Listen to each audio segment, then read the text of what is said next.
This is a conversation with Max Bergmann, the director of Europe, Russia, and Eurasia Program at the Washington-based Center for Strategic and International Studies, and an excellent analyst of transatlantic relations and European security, both of which are at the moment undergoing some pretty fundamental shifts. And that's what we talk about Greenland and why Trump's attempt to annex it will be remembered as the beginning of a pretty historic rift between Europe and the United States. Why do MAGA Republicans seem to have so much vitriol against Europe and insult and berate it at every opportunity they have? About what should be Europe's takeaway from this whole Greenland episode, or about if, after all this has happened, does NATO still exist in practice, not just on paper and in theory, or if it isn't already dead, and about the concrete steps that Europe needs to take to get ready to defend itself without the US, and about the historic and quite transformational shift in European security and politics that's still somehow largely ignored, but that is already happening at this moment, and much more.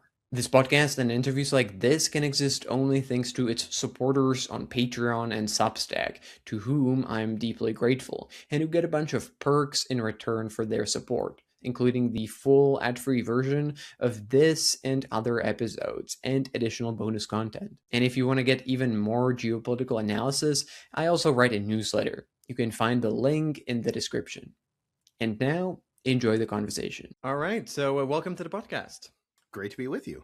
So, I want to talk mostly about your work on European security and how Europe can get by without the US, that you have written about, and we've discussed before the interview started that it has been having quite a bit of impact.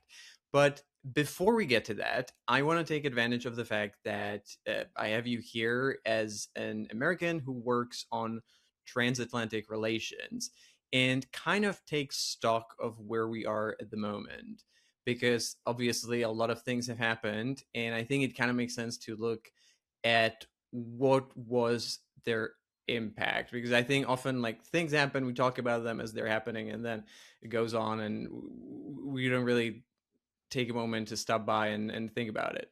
And I think now we can take a look at Greenland and the whole thing with Trump pushing to uh, take it for himself or for the United States, and with the advantage of hindsight analyze what the impact of that whole thing actually was. And I think here, being in Europe, I think the whole thing had, mostly psychologically, a pretty massive and very wide impact. And I wonder, from where you're sitting, what is your view on the whole thing, and what will, or what is or will be the impact on Europe, the US, and their relations? It's a great question. I'm the child of two European historians, and so I sometimes try to view the present in how would my parents or other historians 25 years from now, when they're writing the history, what are the events that they're going to look at? What are the key things that they're going to say? That's the narrative that they have to include when describing our present. And I think Greenland and what happened at Davos will be front and center. Maybe to take a step back, I think, during the first Trump term, there was pretty clearly an ostrich strategy on the part of European leaders. In particular, German Chancellor Angela Merkel, who was, in some ways the bête noir of Donald Trump. Trump was very rude to her. She sort of pushed back. But basically the strategy was, we just got to get through these next 4 years. Let's keep the alliance intact. Let's keep our head in, put our head in the sand, get through it. NATO summits will be very short and we'll just sort of get through it. And they were sort of saved, actually, in some ways or the transatlantic relationship in some ways was saved by COVID in the final year of the Trump administration, the first Trump administration, because, there was no interaction. The G7 was canceled, all of that. We saw a continuation of that last year, in part because of the Russia threat and in part because Ukraine. There was a sense that if you pushed back against the U.S., then it could lead to a massive rupture, the U.S. cutting off Ukraine. There were, I think, important strategic reasons to bide for time, see if you can get through this sort of rocky period. But we saw a general bend the knee, right? The EU did not hit back with tariffs as it did in its in the first Trump term. It caved on trade, it caved on tech, and then what we saw with Greenland is, I think, the snapping of that, the sense that you just simply can't take this. The Danes had been under pressure for the entire year leading up to the kind of rupture in January, and the Danes decided to go public to their fellow European leaders, to the EU, say we need backing here. And then once Trump was going to put tariffs back on, the commission then was unleashed when the threat of tariffs against the countries that sent a few troops to Greenland, that caused a big rupture. So I think where we are now is we've sort of transitioned from the bend the knee strategy to, I think, one that I think what Europeans are internalizing now, and I expect this to continue, is that actually bending the knee didn't get us anywhere. There needs to be, you need to stand up to the bully, and the bully in this case is Trump.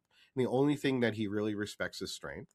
And we're seeing this right now, in the last week play out on the digital tech space, where France is doing a raid against Elon Musk's house. Now, that's probably a whole judicial process, but Pedro Sanchez then announces all these digital tech regulations. And man, hey, U.S. tech companies, if you don't like EU regulation, get used, if you want 27 different regulators, be my guest. So I think what we've seen is everything was going slow, and now there's going to be, when the U.S. punches, there's going to be a punch back. And it's in the political interest. This is the other thing of many of the non-far right parties and politicians to sort of stoke this fight and to tie their political opponents to Donald Trump. And I think that's going to escalate over this next year. So I think we're in for a very contentious period of transatlantic relations in 2026. I think I want to dig a little deeper into that, because I would agree that it will be in the future at the beginning of it will be something that will have massive consequences. It, I think, is the beginning of a pretty fundamental rift. But I would maybe be a bit hesitant to describe the political reaction the way you do, because it seems to me that the publics are a bit more outraged by it than the way politicians react. Because I think in most cases the political reaction has been still very, very careful. Don't think we've seen really anyone really strongly push back against Trump, even after Green Deal. I personally have expected a bit more of a dramatic pushback, and I would have welcomed that. And then we have, someone like Mark Rutte, the head of NATO, who I guess is still very much in the camp of we need to keep Donald Trump and bend the knee and do everything possible to mend the relationship and not cause any rifts. What's your view on that? No, I think that's very fair. But I think, this is where European publics, I think, will lead their politicians. I think what we're seeing, in some ways, I guess what I think is happening is that European politicians in their own native languages are being much more sort of strident and straightforward than they are when they are communicating in English. But I do think that there has been I agree with you, a notable shift where a recognition that a new approach is needed, that we really can't rely on the United States. Whether that materializes in a sort of bombastic confrontation, I tend to sort of go back to the movie Love Actually from like 20 plus years ago, where the kind of mythical Tony Blair, who's played by Hugh Grant, stands up to Billy Bob Thornton, who's supposed to be George W. Bush. And instead of going along with George W. Bush, Hugh Grant pushes back strongly. And I think that's what like a lot of European publics want their leaders to do. I think it's in some ways hard to do in practice. And the question is, does it really make sense? But, when you look at the French government's Twitter account and they're sort of, just pushing back on Elon Musk, that wasn't there 2 months ago, where I think there's a sense of, they're dipping their toe in the water of pushing back more strongly, and I think what we're going to see, in part because the dynamics inside of the U.S., where you have now political appointees that have been confirmed. The first 6 months of the administration, was basically the Trump show, or the first 9 months. A lot of the kind of underlings had not been confirmed by the Senate and hadn't been in their jobs. Now those people have been in their jobs. And what's very different than the first Trump term is those people, those political appointees in the first Trump term, were fairly normal Republicans, very traditional Republicans. And now we have a whole MAGA kind of crowd that Trump is picking from and putting in place, in position. And the Undersecretary of State for Public Diplomacy, a woman, Sarah Rogers, has just sort of made it her job, her mission, to fight the EU and fight the EU on the Digital Services Act. And I think the response to people like people like Sarah Rogers and others that are underlings is going to be to punch back now. And before, it might have been the kind of rollover, but I think so. What I see happening is a gradual pushback where European governments are going to start pushing back more strongly against the U.S. That at times will escalate up to Trump, and then will potentially lead to leader on leader pushback. We saw this a little bit with Trump's comments about Afghanistan and sort of diminishing the sacrifice that Europeans that had been killed and wounded and then died in Afghanistan, which led to a pushback from Keir Starmer and Denmark as well. And so I think we're going to start seeing more of that. And what's very different, maybe just one other thought about this term than the first term, is the first term Trump was saying all the stuff, pull the troops out of Germany. And then he would go to the Secretary of Defense, Mark Esper, and he just didn't do it. And so the quote unquote deep state was pushing back against Trump. Now it's sort of the opposite, where European leaders have these relationships with Trump, and then Trump in some ways is holding back his deep state that is now filled with a lot of MAGA political appointees moving in a very ideological direction. So the question is, just tactically, if you're a European leader, do you burn that bridge with Trump? Do you get in a fight with Trump, or do you fight the MAGA side? And so this is, I think, going to be an evolving dynamic. It's very interesting. I think the transatlantic relationships are much more interesting than almost any other U.S. bilateral relationship in the world, partly because of this dynamic. So it's definitely one to watch. Just a quick break here. If you care about geopolitics, and I assume you do since you're listening to this, you might want to consider signing up to get my newsletter, Station Zero. Once every week or two, you'll get a free geopolitical analysis, a story, trend, or pattern of something that's really important but that most people tend to miss. Like the one where I talk about the major threat that Hungary's Prime Minister, Viktor Orban, is facing, why he's increasingly likely to be defeated in the next year's elections, why his new challenger is not at all who you would expect, and why it might be a lesson for politicians everywhere. If you want to sign up, just click the link in the description. And now, back to the conversation. Yeah. Well, I think that one thing that you've mentioned is a part of this dynamic is something that I find completely fascinating, which is that, and you've mentioned the Undersecretary for Public Diplomacy at the U.S. State Department, who's been basically going around Europe and posting these very provoking, kind of insulting things on Twitter and just saying them publicly. And it seems to me like there's this new trend in MAGA and Trump administration that for some reason, as part of what's expected of you, is that you just somehow sometimes insult and berate Europe. Not for any practical reason that you want to achieve anything, but just because it does seem, and I'd love to hear, why that is. It seems like it's mostly aimed at the domestic base, thinking that this is what Americans want to hear, or that Trump wants to hear that from his own people. But it seems that, every now and then, even in Davos, we have this row of Trump officials who just emerge, say something insulting, and it makes headlines in Europe. Why do you think this is? It's a very complex dynamic. I think there's a few things at play. Maybe before diving into the kind of MAGA Republican rationales, I think there has been, look, since 9/11, the United States is just not really focused on Europe at all from a strategic standpoint. Pre 9/11, we were obsessed with European security. We were, we had fought wars in the former Yugoslavia in the 1990s. We were expanding NATO. The whole Clinton administration was very focused on European security and in the transatlantic relationship. 9/11, that kind of ended. And if you ask very senior U.S. officials that are smart, expert, they can identify, they can tell you from the top of their head what's the ethnic breakdown of Iraq. Name 10 provinces in Afghanistan, but ask them to sort of say what's the difference between the president of the European Commission and the president of the European Council. What's the difference between? They don't really know, right? I mean, I'm generalizing. Some do, but in general, we sort of lost touch with Europe. There was a sense that Europe, nothing changed. It was static. Everything about transatlantic relations became about defense spending.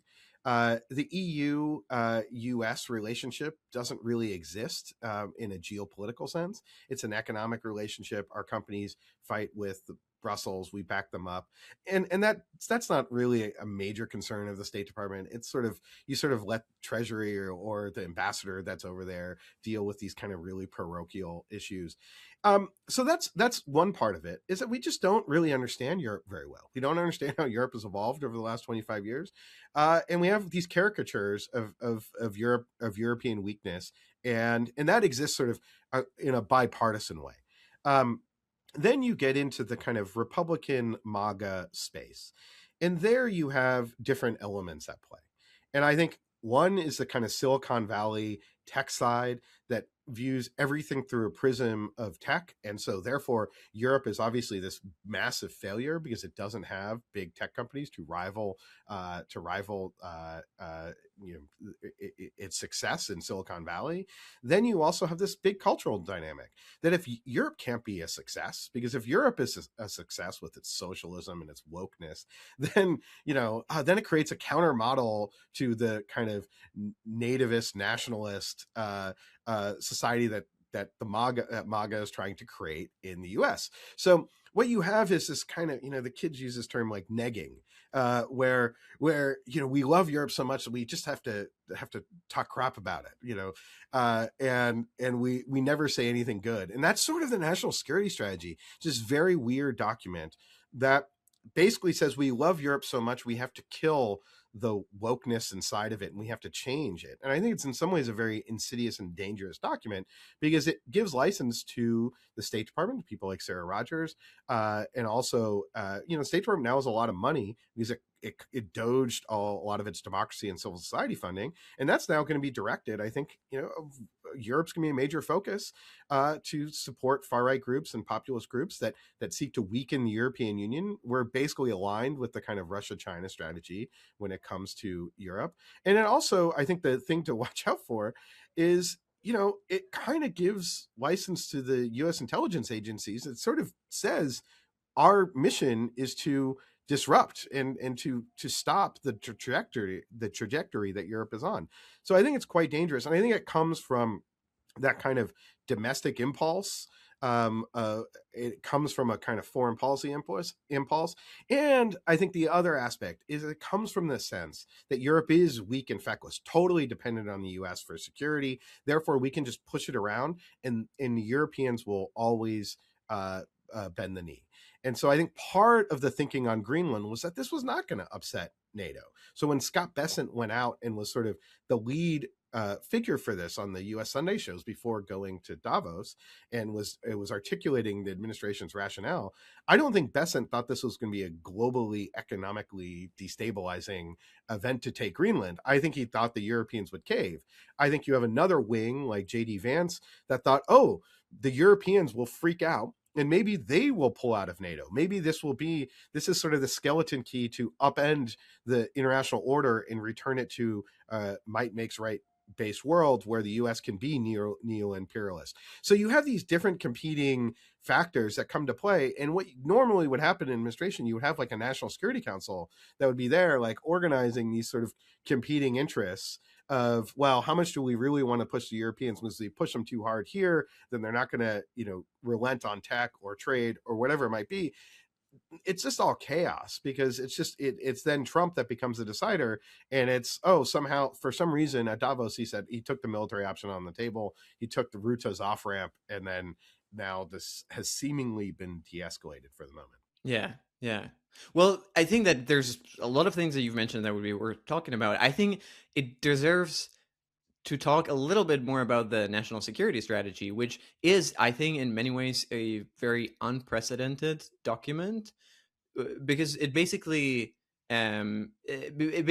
spells out that the U.S. would like to somehow destroy the European Union and promote, as you said, far right or alt right or the parties that are aligned with MAGA in Europe, which I think is really break, or at least it seems to me that it breaks away with not just the tradition of how the US treated Europe, but kind of in general. Those things would not maybe be okay to say out loud and put in your national security strategy document, that you're gonna uh, interfere in the domestic politics of your allies so outright and so openly.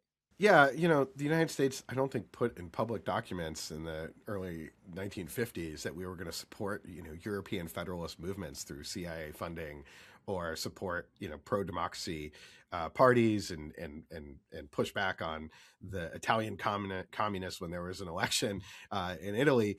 This wasn't like out in the open that they were going to do that. No, I mean, I think what they are trying to do here is be deliberately provocative, but this is a revolution that they're trying to lead. This is not a conservative party.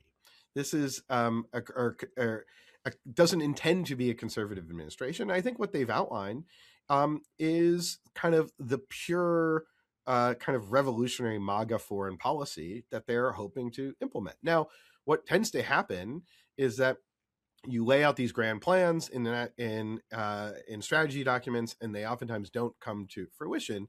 But I think what should give Europeans pause, especially as they look at the health of American democracy, uh, is, well, what does the future hold here for the United States? Now, America is a very resilient country, but look, it's quite in the realm of possibility that JD Vance is the next president of the United States in 2029. And so this notion of that America is going to return back to kind of a Joe Biden transatlanticist, I think there could be definitely an element of that with if there's a Democratic administration, but it's not going to be a full return because all the reasons that I said. Joe Biden was sort of a president from the 20th century. Even a new Democratic administration would be of the 21st, which then has very little understanding of Europe. And we need to rebuild that, I think, in some ways. But there's a very real likelihood that this national security strategy may not ever really embed in a Trump administration, but might in a JD Vance administration. And one of the major strengths of the transatlantic relationship was its bipartisanship. It was, Democrats and Republicans, the little secret of American foreign policy has been that, they would fight about big things, Iraq war or other issues, but really on like 95% of the stuff, everyone kind of agreed. Kind of agreed about America's general stance in the world. It was sort of a tonal difference at times, maybe a different approach to international institutions. Not saying that doesn't matter, but on things like NATO, transatlantic relationship, it was just full alignment, right? And that's what's broken here. So you don't know, American politics moves back and forth, and we don't know when it's going to move back or whether we'll stay on its current course. But we now have parties that are in two different places when it comes to Europe and the transatlantic relationship, and that's sort of my major takeaway here. And so I think this is a very important disruptive document, again, that historians are going to circle as pointing to a point of rupture. Yeah, yeah. Going back to Greenland for a little bit, how what do you think was in the end? I have my own thoughts on that, but I'd love to hear your views. What do you think was the thing in the end that convinced Donald Trump to basically back off? And do you think that there was a point where they would be ready to go ahead with some kind of a military move against Greenland? So maybe just on the latter point, I think, or the latter question about whether they were actually serious, I think they were. Uh, I think there were some indications that they might have been ready to do a military operation. And let's be clear, it would basically have just been landing, and then U.S. troops planting a flag, little green American men are running around Greenland saying, this is ours. So from a logistics military perspective, it's not clear to me that it required this like huge amount of effort to so it could be done on short warning. And I think there were some concerns out of Denmark that we may have been in a window where the US was actually considering doing something. I don't know that for sure, and I think we're not going to know that for a very long time unless some story leaks. um, I think every intelligence agency around the world is probably analyzing the kind of 4 or 5 days from the Saturday before Davos, where Trump issued his tariff threats to his speech, and like who did he meet with, what was happening. I think what happened here was the kind of Besant wing of the party was at Davos. So you didn't have the J.D. Vances or Stephen Millers. So you didn't have the ideological component. And Besant arrives in Davos, and he's immediately being asked about this Deutsche Bank report about sort of divesting U.S. treasuries. You have, Wall Street and Silicon Valley came into work on Monday at 9 a.m. and we're asking questions about what is this anti-coercion instrument thing? Why are they calling it the bazooka? The EU is going to retaliate with 100 billion plus dollars in trade retaliation. What does that mean? What does it mean if the Europeans go? And so suddenly all these questions are being asked. Markets didn't rattle, but there was clearly a market shudder of like, maybe this could get out of control. Besson's on the defensive, defending the U.S. dollar, talking to the CEO of Deutsche Bank, and they expected to come in as big and strong, American dominance, whatever it may be, and instead there's like all these shudderings about America's position in the world. Carney's speech, Lutnick gives apparently a very anti-European speech at one of the evenings. Christine Lagarde, according to reporting, walks out, and so I think what they ended up finding was that actually the pushback was going to be really strong. Is that, oh man, this is going to roil markets. This would be really bad. And I think that they had the ear of the president and said, you can't do this.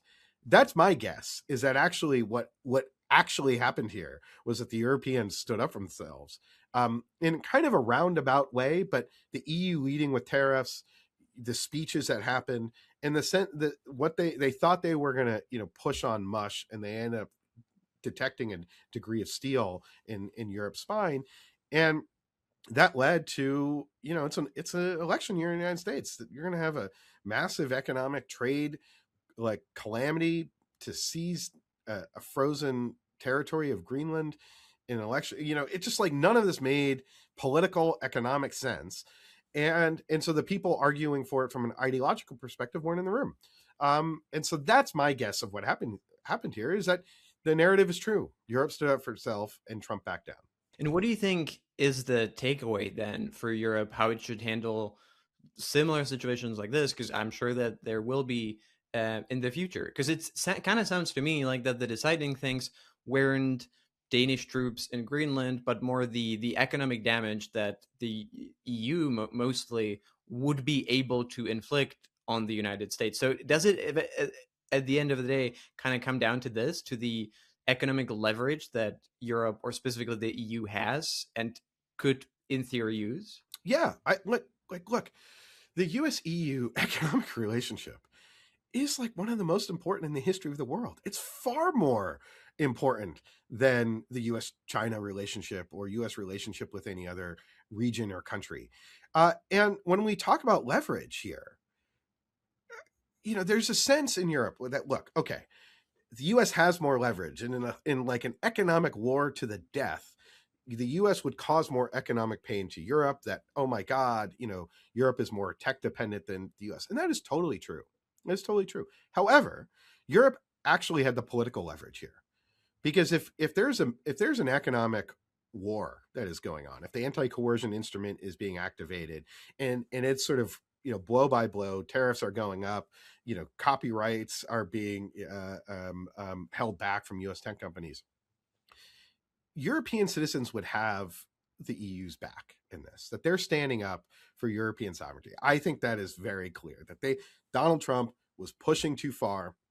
Europe had to stand up for itself, and then Trump escalated, and now there's a fight. Now, of course, there would be some saying like, oh, back down. But I think Europe has the political advantage. And what would happen in the United States is, if we're in some, like, the market is going down because Trump is in some stupid fight over Greenland, like, his approval ratings go down. US tech companies who think they have all this leverage, like 30 to 40%, I think, of Google's profits come from Europe. They squeal instantly, instantly. And so this, to me, is like, the political leverage is what's important actually here. So Europe, I think, began to sort of recognize that actually it has this clout and this ability to push back.